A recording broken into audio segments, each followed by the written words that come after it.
Last week I received this mini 4G mobile Wi-Fi device from EE, and naturally I am going to review it and maybe give a bit of a simple instruction guide on sort of how to set it up and use it, although it is very simple to use. What this thing does is it takes a 3G or 4G mobile network signal and then spits out the data connection as Wi-Fi for you to use on your devices.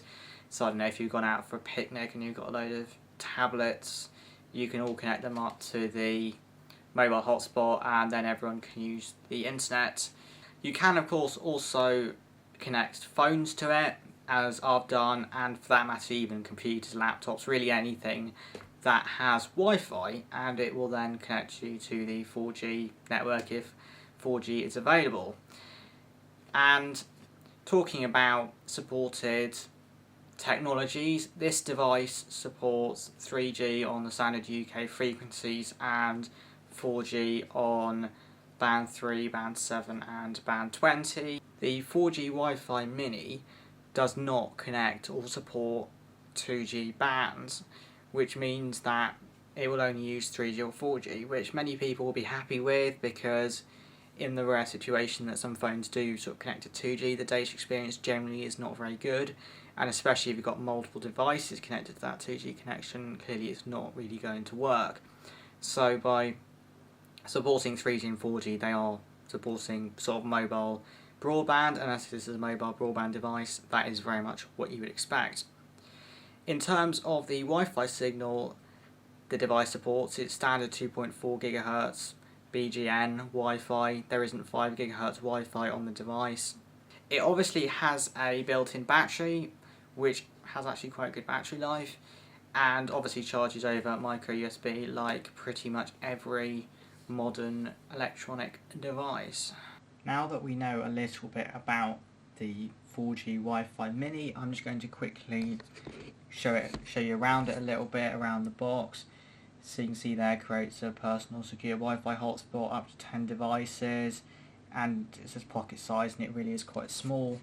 Quite a nice yellow box, and obviously the innards slip out there, and obviously we can see the EE logo. This then just lifts up, and then inside there is the Keep Me card, which contains the Wi-Fi details for it, which is underneath my finger. There is the sort of network name and Wi-Fi password for this. The details aren't just printed on this card, because obviously they probably realise that people would lose them. And then underneath that is the 4G Wi-Fi unit itself, and it's contained obviously within its little phone protector, and then easily just springs out there. So if we just have a quick look round, so we've got the SIM card slot under the cover there, the micro USB port, I think a little reset button, and then that's pretty much it, apart from the power button at the front there. And of course there are the details for the device printed up on the label there. And that's really all there is to the device itself. It is very small, and I mean, I've got small hands, but it's definitely very small compared to, say, what I expected. So I mean, that's clearly, that's just an iPhone 7. What's left in the box is some of the accessories and further information. So obviously it comes with a USB cable to charge it, which is actually just a standard micro USB cable, so you can use your own, and that's all there is to that part of it. And then underneath that is a little sort of carry case for it, and then basically the instructions.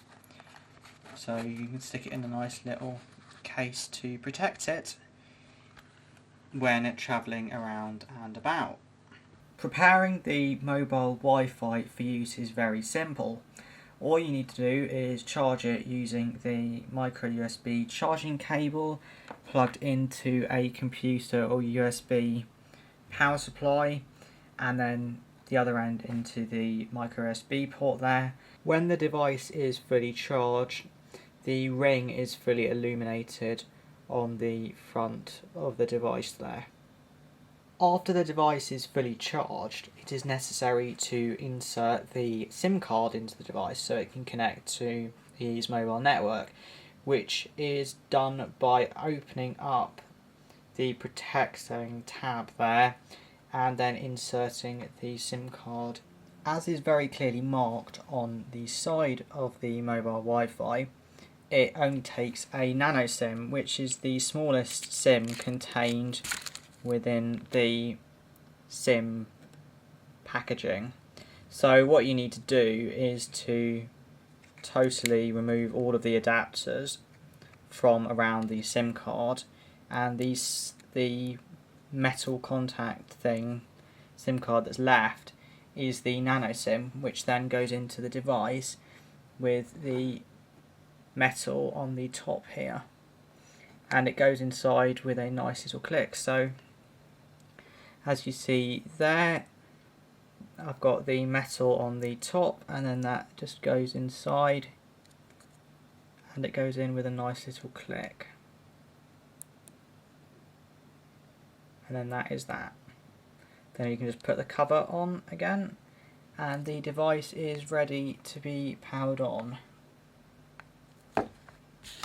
Once powered on, it is simply a case of searching for Wi-Fi networks on your device and then connecting to the hotspot using the details on the Keep Me card that he provides, or also the details are printed on the bottom of the 4G Wi-Fi device.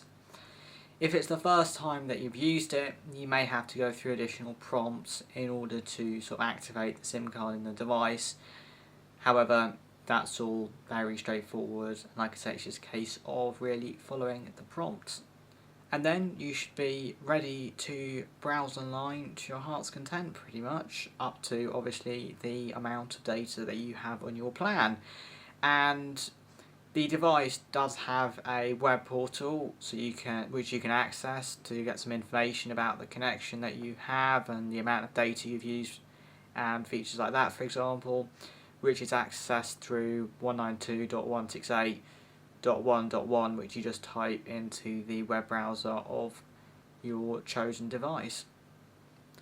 So how does the device perform in real world use?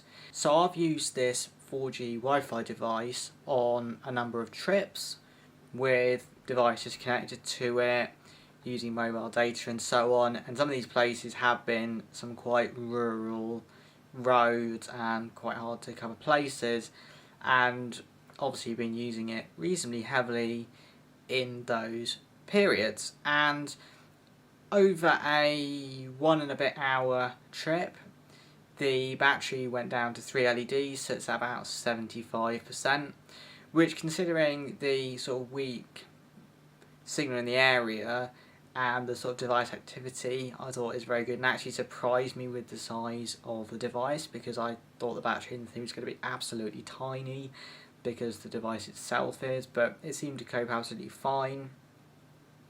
4G signal strength wise seems to be very similar to the phones I had me on the time as well. Just a thing to note though, it is 2.4 GHz only on the Wi-Fi side of things, so if you're in an area with 5 billion other Wi-Fi hotspots operating on that band, it will sort of inevitably hit performance as you would expect. And likewise in terms of 4G data speed, obviously that's affected by the number of users, but for typical usage, just casually sort of strolling around a city and then sort of being a passenger in a rural area, it coped absolutely fine as far as I'm concerned, really. So that's all good, really. And it does charge quite quickly as well, which I guess supported my theory that it had a fairly small battery, but nonetheless it does work very well, as I pretty much expected. And the device does come on a whole load of different plans, pay as you go and contract, as you would expect, and the price of that will probably change all the time, so there's not really much point me sort of going into that in this video. So thanks for watching, and I'll see you on the next one.